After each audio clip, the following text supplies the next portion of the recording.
जुमे के दिन शैतान की कामयाबी नहीं होगी, ये बोला असदुद्दीन ओवैसी ने। सुने इसका ये बयान।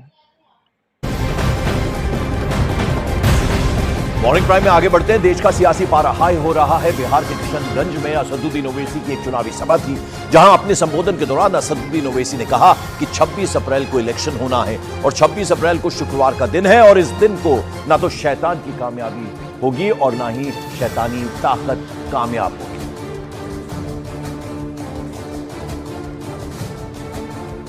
याद रखिए, 26 तारीख को आपको एक तारीख बनाना है और 26 तारीख को जुमे का दिन है, मुबारक दिन है। जुमे के दिन शैतान की कामयाबी नहीं होगी, ना शैतानी ताकतों की कामयाबी होगी इंशाअल्लाह ताला। और असदुद्दीन ओवैसी के इस बयान पर बेगूसराय से सांसद और केंद्रीय मंत्री गिरिराज सिंह ने पलटवार किया। गिरिराज सिंह ने कहा कि ओवैसी को शायद ये मालूम नहीं है कि वो खुद जिन्ना का जिन्न लेकर घूम रहे हैं। शैतान जिसको बता रहे हैं, उस शैतान को डब्बे में बंद करने का मंत्र हम जानते हैं। शायद ओवैसी को पता नहीं है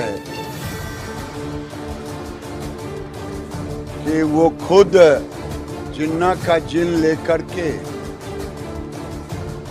शैतान जिसको बता रहे हैं, शैतान को डब्बे में बंद करने का भी मंत्र हम जानते हैं। सारे शैतान को बंद करके उन्हीं के जिम्मे छोड़ दूंगा।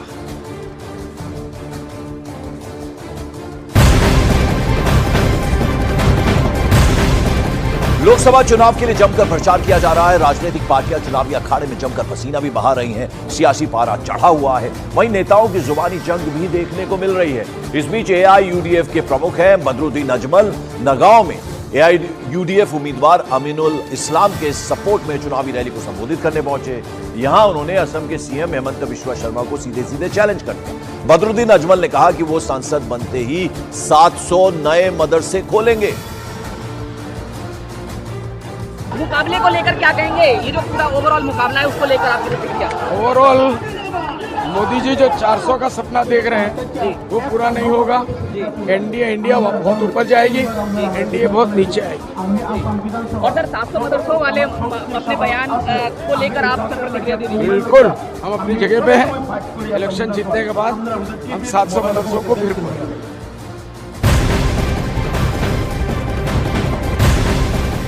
मॉर्निंग प्राइम में खबर बिहार से। बिहार के मुजफ्फरपुर पहुंचे कांग्रेस कैंडिडेट और सांसद अजय निषाद को विरोध का सामना करना पड़ गया। टिकट मिलने के बाद पहली बार मुजफ्फरपुर पहुंचे अजय निषाद को रोड शो के दौरान मुस्लिम समाज के लोगों ने काले झंडे दिखाए, विरोध में नारेबाजी भी की। आरोप है कि कोरोना काल में अजय निषाद ने तबलीगी जमात के लोगों को लेकर विवादास्पद बयान दिया था और यही वजह है कि मुस्लिम समुदाय के लोगों ने उनका जमकर विरोध किया।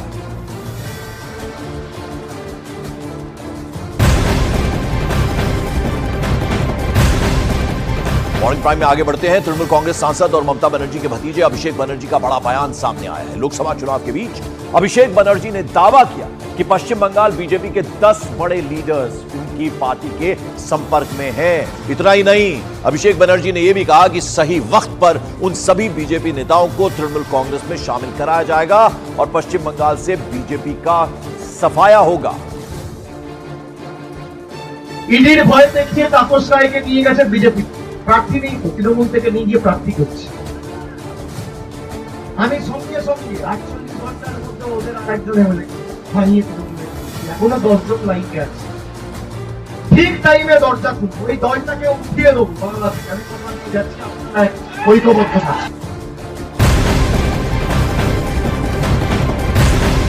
और पश्चिम बंगाल के बीजेपी सांसद निशित प्रामाणिक ने ममता बनर्जी पर इस बीच बड़ा हमला बोला। उन्होंने कहा कि ममता और अभिषेक बनर्जी चुनाव में जितनी ज्यादा रैलियां करेंगे उतना ही ज्यादा बीजेपी को फायदा होगा। तो वहीं पश्चिम बंगाल बीजेपी अध्यक्ष सुकांतो मजूमदार ने भी दावा किया कि तृणमूल कांग्रेस टूटने वाली है, हालत उसकी ठीक नहीं।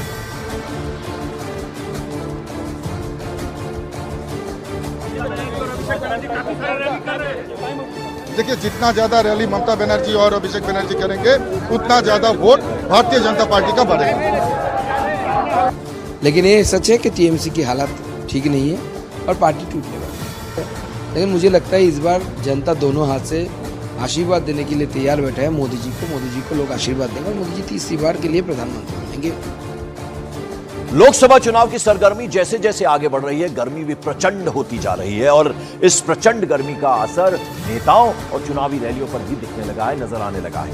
महाराष्ट्र के यवतमाल में बीजेपी की एक रैली में उस वक्त हड़कंप मच गया जब रैली को संबोधित करने पहुंचे केंद्रीय मंत्री और नागपुर लोकसभा सीट से बीजेपी प्रत्याशी नितिन गडकरी बेहोश हो गए। इसके बाद एक बार फिर से चुनाव आयोग पश्चिम बंगाल की मुख्यमंत्री ममता बनर्जी के निशाने पर आ गया।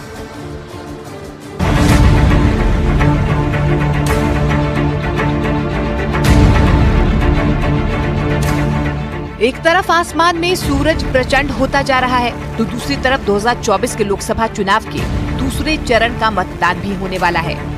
जैसे जैसे चरण पास आते जा रहे हैं, राजनीतिक पार्टियां प्रचार भी तेज करती जा रही हैं। लेकिन भीषण गर्मी का असर न केवल रैलियों में उमड़ने वाली लोगों की भीड़, बल्कि एक के बाद एक रैलियां कर रहे राजनीतिक पार्टियों के स्टार प्रचारकों के लिए भी आफत बनती जा रही है।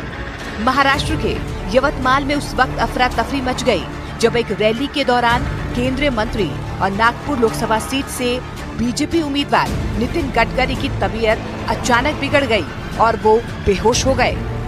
ये घटना तब हुई जब वो एनडीए के उम्मीदवार राष्ट्रीय पाटिल के समर्थन में चुनावी रैली को संबोधित करने पहुंचे, जिसका वीडियो भी सामने आया, जिसमें वो रैली को संबोधित करने के दौरान अचानक बेसुध हो गए।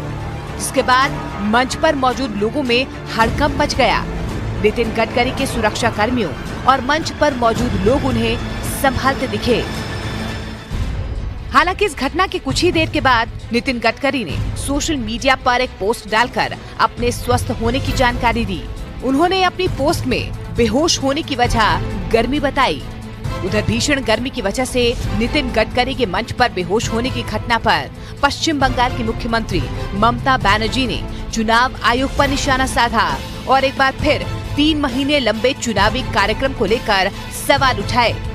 हेलिकॉप्टर चढ़े आशा ওই হেলিকপ্টারটা একবার বসে দেখুন, আগুনে না ওটা আগুনের মতো জ্বলে আর ওখানে কোনো ঠান্ডা নেই, টোটাল লু বইছে। হেলিকপ্টারটা রৌদ্রে থাকা মানে মনে রাখবেন 50 ডিগ্রিতে আমায় আসতে হয় এবং ওখানে আগুন জ্বলছে, মাঠে আগুন জ্বলছে।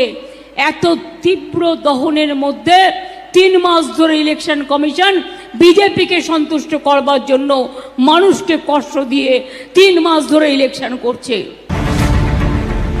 बीजेपी नेता नितिन गडकरी इससे पहले भी 2018 में महाराष्ट्र के अहमदनगर में कार्यक्रम के दौरान बेहोश हो गए थे। तब महाराष्ट्र के उस वक्त के राज्यपाल विद्यासागर राव भी मंच पर मौजूद थे। उन्होंने ही नितिन गडकरी को संभाला था। उस दौरान ये जानकारी सामने आई कि उनका शुगर लेवल कम हो गया था और उसी की वजह से उन्हें चक्कर आ गया था। बाद में उन्हें मिठाई खिलाकर पानी पिलाया गया था।